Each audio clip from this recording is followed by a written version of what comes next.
Good morning students. आज हम आपका सिविक्स सेक्शन में चैप्टर नंबर 2 फेडरलिज्म जो है स्टार्ट करेंगे। ठीक है, अपना इंट्रोडक्शन देख लेते हैं इस चैप्टर 2 का अपन। ठीक है, आपका जो प्रीवियस चैप्टर था, फर्स्ट चैप्टर, हमने पावर शेयरिंग के बारे में पढ़ा। ठीक है, तो ये जो पावर शेयरिंग था उसमें हमने देखा था वर्टिकल और हॉरिजॉन्टल पावर शेयरिंग। इस चैप्टर में हम मोस्टली जो है वर्टिकल डिवीजन जो है पावर शेयरिंग का उसके बारे में पढ़ेंगे। ठीक है, तो पहले वाले चैप्टर में हमने देखा था वर्टिकल डिवीजन जो है पावर शेयरिंग का, वो पावर जो है वो डिफरेंट लेवल्स जो होते हैं गवर्नमेंट के, उसमें डिवीजन होता है। एक मेजर फॉर्म होता है पावर शेयरिंग का आज के मॉडर्न डेमोक्रेसीज में। ठीक है, इस चैप्टर में हम फोकस करेंगे इसी फॉर्म का। ठीक है, इसी फॉर्म का जो पावर शेयरिंग होता है, वर्टिकल पावर शेयरिंग, उसके बारे में हम पढ़ेंगे। ठीक है, ये कॉमनली जो है, जिसको हम कॉमन भाषा में जो है रेफ़र भी कर सकते हैं फेडरलिज्म के रूप में। ठीक है, ये चैप्टर जो है आपके स्टार्टिंग करता है, जिसमें आप फेडरलिज्म जो क्या है उसके बारे में आप जनरल टर्म्स पढ़ेंगे। उसके बाद जो आगे वाला चैप्टर है उसको अंडरस्टैंड करेंगे, उसकी थ्योरीज और उसकी प्रैक्टिस जो होती है इंडिया में फेडरलिज्म किस तरीके से चलाया जाता है, कैसे हम उसको प्रैक्टिस में लेते हैं, इंडिया के कंसर्न में हम पढ़ेंगे। ठीक है, तो ये डिस्कशन इसमें है कॉन्स्टिट्यूशनल प्रोविजंस क्या है और कैसे हम इसको एनालिसिस करेंगे, इसकी पॉलिटिक्स में जो पॉलिसीज़ जो हैं उसको हम अपनाते हैं फेडरलिज्म को। तो ये फेडरलिज्म जो है उसके बारे में हम इस चैप्टर में पढ़ेंगे। ठीक है, एंड में जो है लोकल जो गवर्नमेंट होती है वहाँ पे जो एक नया new third tier of Indian federalism, जो कि आपके पंचायती राज की बात कर रहे हैं, तो वो जो आपके फेडरलिज्म में ही एक पावर शेयरिंग का एक फॉर्म होता है, उसके बारे में पढ़ेंगे। ठीक है, ठीक है, तो आज हम फेडरलिज्म के बारे में पढ़ेंगे और इंडियन के कंसर्न में उसको आगे हम पढ़ेंगे। तो क्वेश्चन यहाँ पे आता है आपके, व्हाट इज़ फेडरलिज्म, फेडरलिज्म क्या है। ठीक है, तो हम यहाँ पे पहले वाले चैप्टर का एग्जांपल्स लेंगे, उसको समझेंगे कि लेट अस गेट बैक, जो कि हमने पहले वाले में देखा था, कॉन्ट्रास्ट करा था हमने बेल्जियम और श्रीलंका, दोनों देशों की जो गवर्नमेंट थी उसके बारे में हमने पढ़ा था।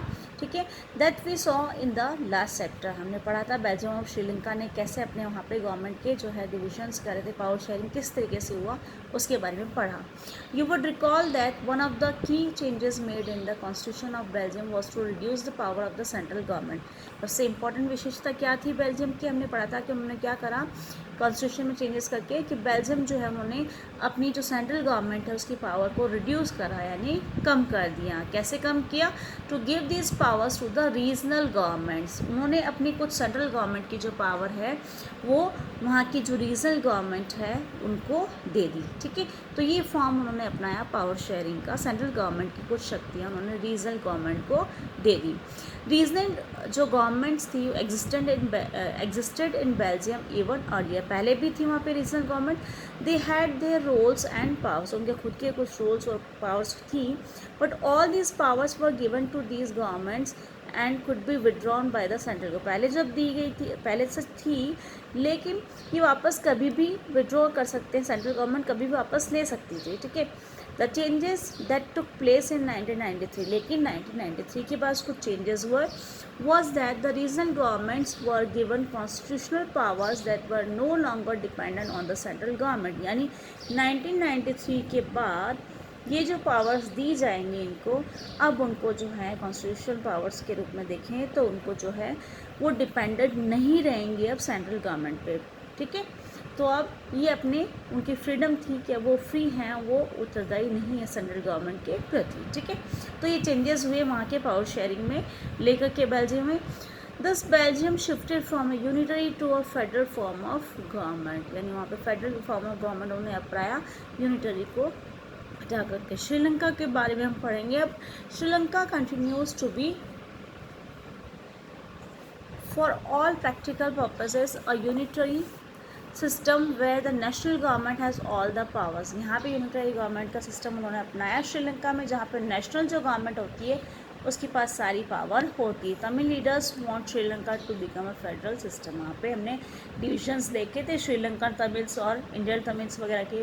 तो तमिल लीडर्स जो थे वो चाहते थे कि श्रीलंका जो है वो फेडरल सिस्टम अपना ले, लेकिन वहाँ पे उन्होंने ऐसा नहीं करके सेंट्रल जो नेशनल गवर्नमेंट थी, यूनिटरी गवर्नमेंट थी, वो उन्होंने अपनाया। तो देखा आपने बेल्जियम और श्रीलंका दोनों में ही अलग अलग फॉर्म ऑफ पावर शेयरिंग था।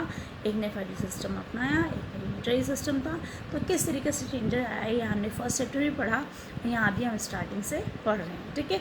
तो अब आगे हम जाते हैं कि फेडरलिज्म जो ये पावर शेयरिंग का तरीका है वो क्या है। तो federalism is a system of government in which the power is divided between a central authority and various constituent units of the country। जितनी भी आपके संवैधानिक यूनिट्स इकाइयाँ जो होती हैं, आपके संवैधानिक इकाइयाँ होती है, वो सेंट्रल अथॉरिटी और उसकी ही इकाइयों के जो संवैधानिक इकाइयाँ होती है उसमें टुकड़ों में बटी हुई होती है, यानी सेंट्रल गवर्नमेंट और उसके अंडर में जो संवैधानिक इकाइयाँ हैं जैसे स्टेट वगैरह उसके अंडर में होते हैं, तो वो उसमें शक्तियों का बंटवारा होता है, ठीक है। तो पावर का डिवीज़न मान लीजिए आप फेडरलिज्म को, ठीक है। जो सेंट्रल अथॉरिटी और बहुत सारी जो उनकी बहुत सारी कॉन्स्टिट्यूएंट जो इकाइयाँ या यूनिट्स होती है संवैधानिक, उनके बीच में ये शक्तियों का बंटवारा होता है, वही फेडरलिज्म कहलाता है। क्लियर है यहाँ पे। तो ये मीनिंग हुआ है यहाँ पे फेडरलिज्म का। उसके बाद है usually a federation has 2 levels of governments. Federation के जो है 2 लेवल्स होते हैं वहाँ पे गवर्नमेंट के।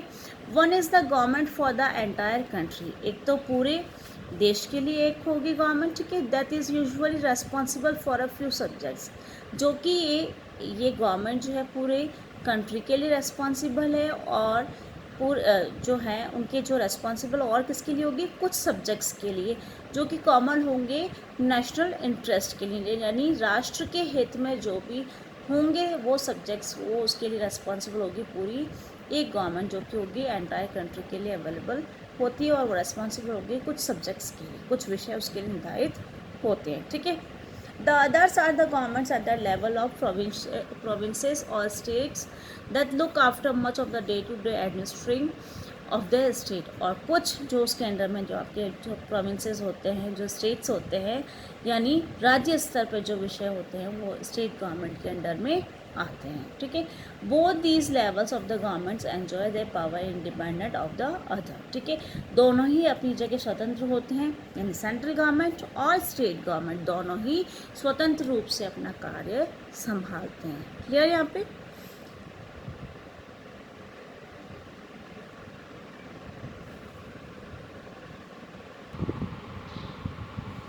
ये देखिए आपकी बुक्स में मैप भी दे रखा है, जैसे रशिया, ऑस्ट्रेलिया, इंडिया, ब्राज़ील और कनाडा, ये सब जो हैं आपके जो कि जहाँ पे फेडरलिज्म अपनाना चाहता है, ठीक है।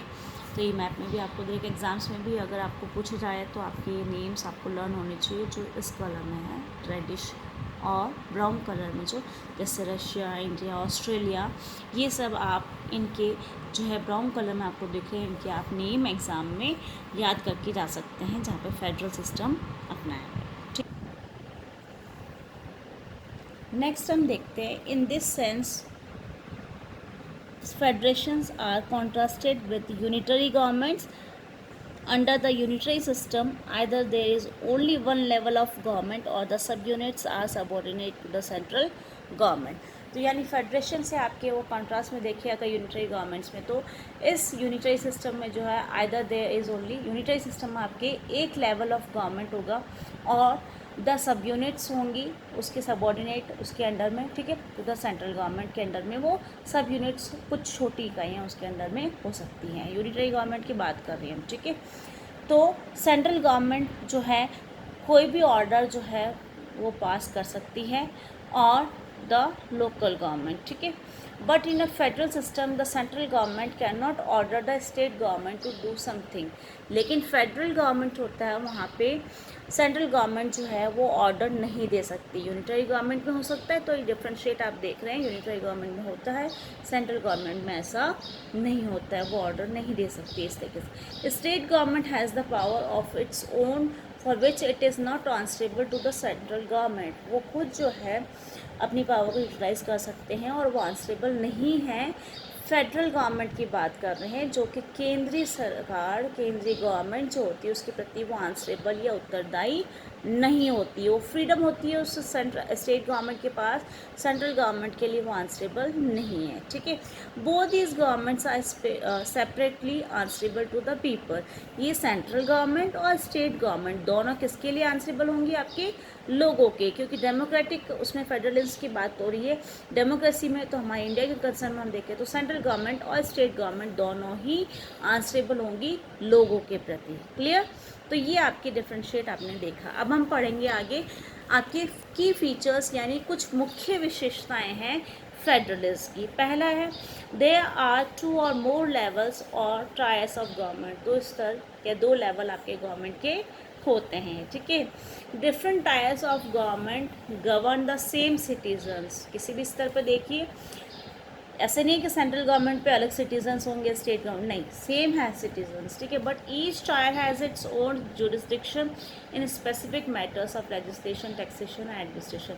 हर एक जगह पे जो है इनका जो जुरिस्डिक्शन है, न्यायिक क्षेत्र जो होता है स्पेसिफिक मैटर्स में, वो सबके लिए जो होगा वो सेम ही होगा, ठीक है। The jurisdiction of the respective levels or tiers of government are specified in the constitution। ये जो न्याय क्षेत्र है, जो न्याय से रिलेटेड जो भी चीज़ें हैं, वो लेवल्स और जो गवर्नमेंट के बारे में दिया गया है, सब कुछ आपके संविधान में दिया हुआ है। उसी के अंतर्गत जो है आपको उसी के अंतर्गत कॉन्स्टिट्यूशन, आपके जो कॉन्स्टिट्यूशन में जो लिखा गया है उसके अंतर्गत ही आपको ये सब चीज़ें फॉलो करनी पड़ेगी।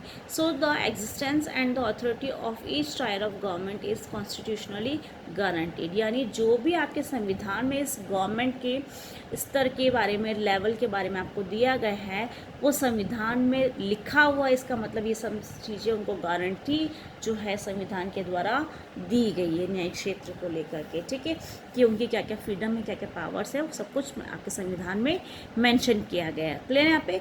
नेक्स्ट इसकी जो फीचर्स है, विशेषता है, the fundamental provisions of the constitution can not be unilaterally change by one level of government. यानी आपकी जो फंडामेंटल प्रोविजंस जो हैं वो आपके कॉन्स्टिट्यूशन के, वो अकेले जो है एक तरफा रूप पे कोई भी गवर्नमेंट जो अपने लेवल पे जो है उसको चेंज नहीं कर सकती, ठीक है।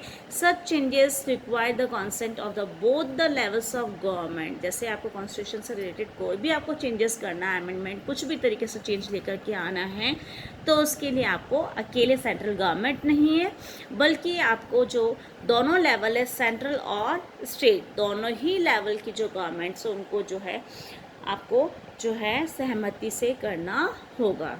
नेक्स्ट है courts have the power to interpret. Interpret से मतलब यहाँ पे उसको व्याख्या करना या एक्सप्लेन करने से, ठीक है। Courts have the power to interpret the constitution and the powers of the different levels of the government. यानी कोर्ट्स के पास आपका अधिकार है, न्यायालय के पास, ठीक है। यानी संविधान की व्याख्या करने के लिए, इंटरप्रेट करने के लिए, एक्सप्लेन करने के लिए जो संविधान के बारे में जो वो आपको अधिकार दिया गया है कोर्ट्स को। And the powers of different levels of the government, वो कोर्ट्स को अधिकार है कि क्या क्या शक्तियाँ हैं गवर्नमेंट की, तो आपको न्यायालय बता देता है, ठीक है। नेक्स्ट है आपके the highest court acts as an umpire. जो आपका हाइएस्ट कोर्ट एक अम्पायर के रूप में काम करता है। And if disputes arise between different levels of government in the exercise of their respective powers, यानी ये जो हाईएस्ट जो आपका कोर्ट होगा वो आपके लिए एक अंपायर के रूप में, किस तरीके से, यानी अलग अलग लेवल्स जो है गवर्नमेंट की, यानी सेंट्रल गवर्नमेंट या स्टेट गवर्नमेंट के बीच में कोई भी कॉन्फ्लिक्ट्स होते हैं तो आपके जो कोर्ट्स हैं वो इसका निर्णय लेंगे, चाहे वो किसी भी लेवल की गवर्नमेंट क्यों नहीं हो, ठीक है। नेक्स्ट है आपके sources of revenue for each level of government are clearly specified to ensure its financial autonomy. आपके फाइनेंशियल ऑटोनॉमी के लिए, स्वतंत्रता के लिए जो है रेवेन्यूज़ जो है हर लेवल पे जो है गवर्नमेंट को क्लियरली स्पेसिफाइड किए गए हैं, ताकि वो उनको जो फ्रीडम है वो उनको यूटिलाइज़ कर सकती है, उसको किसी भी कंसर्न में हर लेवल पे जो है उसकी गवर्नमेंट को कर सकते हैं यूटिलाइज़ करने के लिए, ठीक है। तो ये आपके की फीचर्स हो गई। उसके बाद है आपके द फेडरल सिस्टम दस हैज़ डुअल ऑब्जेक्टिव्स। यानी फेडरल सिस्टम के दो आपके जो है ऑब्जेक्टिव्स होते हैं। कौन कौन से दो ऑब्जेक्टिव्स होते हैं? एग्जाम में आपके वेरी शॉर्ट के रूप में आपसे पूछे जाते हैं, या तो की फीचर्स पूछेंगे या आपके ये ऑब्जेक्टिव्स पूछते हैं। यानी to safeguard and promote unity of the government, आपको सेफगार्ड भी करना है, आपको सुरक्षा भी करनी है और आपको यूनिटी भी देनी है कंट्री को, while at the same time accommodate regional diversity, यानी आपकी रीजनल जो डाइवर्सिटी विभिन्नताएं हैं जो उसको भी आपको सही तरीके से जो है मैनेज करके चलना है, यानी दोनों ही चीज़ें से यूनिटी भी बनाए रखनी है और आपकी रीजनल जो डाइवर्सिटी है विभिन्नताएं हैं उसको भी आपको सही तरीके से जो है अरेंज करना है, ठीक है। Therefore two aspects are crucial, यानी दो एस्पेक्ट्स आपके लिए इंपॉर्टेंट है for the institutions and practice of federalism, यानी अगर फेडरलिज्म को प्रैक्टिस में लाना है तो इंस्टीट्यूशंस का मतलब यहाँ पे गवर्नमेंट का, ठीक है। तो यहाँ पे दो एस्पेक्ट्स आपके लिए इंपॉर्टेंट हो गए इंस्टीट्यूशंस का और प्रैक्टिस करने के लिए फेडरलिज्म का, जैसे governments at different levels should agree to some rules of power sharing, यानी गवर्नमेंट जो है अलग अलग लेवल्स पे वो एग्री करनी चाहिए, कुछ रूल्स जो उनको दिए गए हैं पावर शेयरिंग के उनको एग्री करना है, यानी उनको उसको फॉलो करना है, ठीक है। गवर्नमेंट को जो भी कहा जाए इसके लिए उनको एग्री होना चाहिए, उसको फॉलो करना चाहिए जो भी उनको रूल्स रेगुलेशंस दिए जाते हैं। They should also trust that each would abide by its part of the agreement, और सबको बाध्यता होनी चाहिए उसके लिए कि वो उसको काम में ले और उसमें विश्वास होना चाहिए। तो उस चीज़ पे अगर हम देखें तो एक आइडियल जो फेडरल सिस्टम होता है उसमें दोनों एस्पेक्ट्स आते हैं आपके। An ideal federal system has both aspects, mutual trust, आपसी ट्रस्ट होना चाहिए, विश्वास होना चाहिए, और एग्रीमेंट होना चाहिए एक साथ रहने का, ठीक है। तो एग्रीमेंट टू लिव टुगेदर, यानी आप में विश्वास रहेगा और आपस में आप रह सकते हैं, इसका एग्रीमेंट आप कर सकें तो उसके लिए ज़रूरी होता है। क्लियर यहाँ पे। नेक्स्ट है the exact balance of power between the central and the state governments varies from one federation to another. अगर हम देखें कि कितना बैलेंस होना चाहिए आपके सेंट्रल और स्टेट गवर्नमेंट का, वो अलग अलग फेडरेशन में अलग अलग हो सकता है, ठीक है। ये जो बैलेंस है वो डिपेंड करता है आपके हिस्टोरिकल कॉन्टेक्स्ट को लेकर के in which the federation was form, यानी इतिहास के कॉन्टेक्स्ट के अगर रूप में देखें तो फेडरेशन कब बनाया गया है, किस कंसर्न से बना, उसको लेकर के भी उस पर असर पड़ता है। They are two kinds of routes through which federations have been form, यानी ये संघ जो है, फेडरेशन का मतलब क्या है यहाँ पे, संघवाद से, ठीक है। तो ये जो संघ बनते हैं, फेडरेशंस बनते हैं, उसके पीछे क्या रूट्स रहे हैं उसके बारे में हम पढ़ रहे हैं, ठीक है। तो ये किस तरीके से फेडरेशन बना वो उस पर बहुत बड़ा उस पर आपके असर होता है। तो ये दो काइंड है, दो तरीके हैं जिससे आपके रास्ते हैं, रूट्स हैं जिससे वो फेडरेशंस बनते हैं।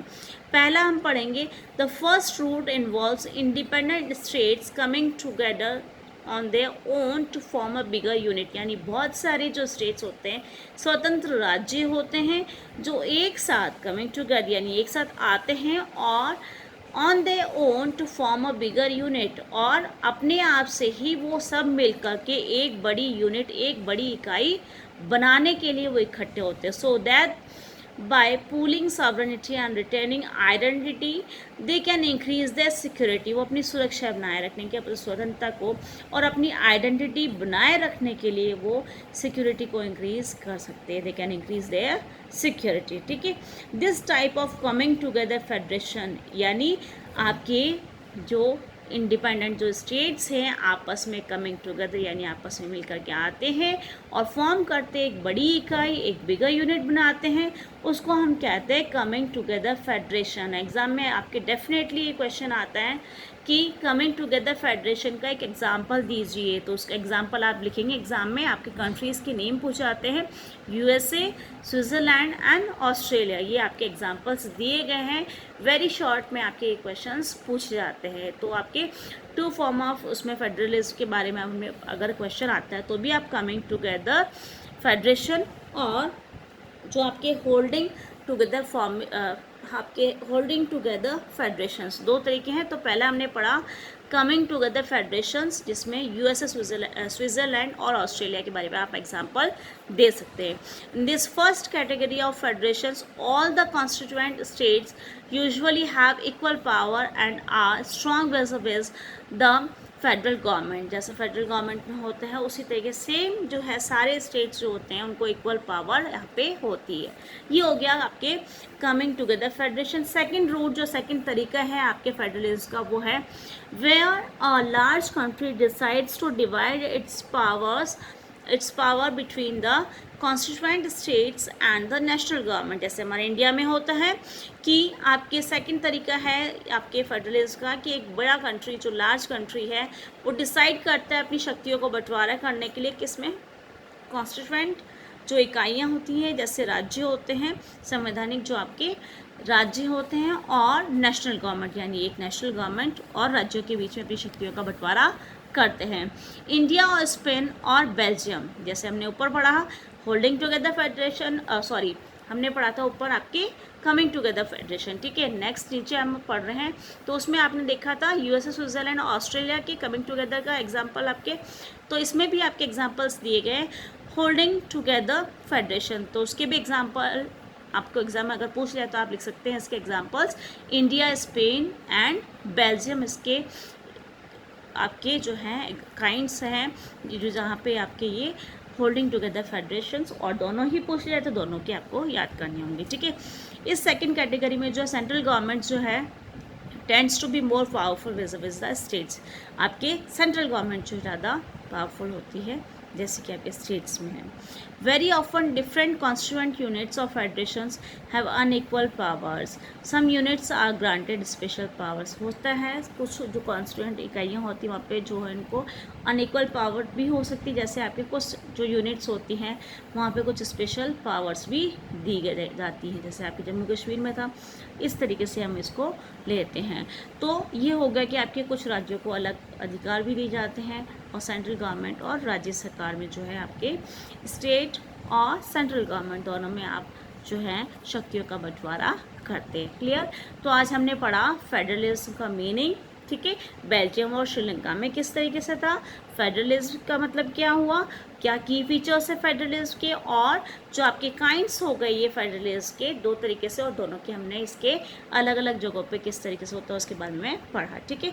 यहाँ तक कि आप नोट्स बना दीजिए, जल्दी से ही मैं आपको सैटरडे आइदर मंडे जो है आपको मैं होमवर्क जैसे असाइनमेंट्स दूंगी, तो फर्स्ट चैप्टर से आप स्टार्ट कर दीजिएगा। फर्स्ट जो था आपके उससे आप नोट्स में सबसे ही सारे ही बच्चों से आपसे नोट्स इसके मांगूंगी और व्हाट्सएप के थ्रू आप मुझे भेजेंगे, ताकि मुझे क्लियर हो जाए कि आप लोगों को समझ में आ रहा है और आप स्टडी कर रहे हैं अपने घर पर, ठीक है। तो आप आज इतना ही करिए, उसके बाद मैं आपको सैटरडे या वेडनेसडे जो भी डे दूँगी उस तक मुझे व्हाट्सएप के थ्रू आपके ये असाइनमेंट्स हो जाने चाहिए, ठीक है बेटा।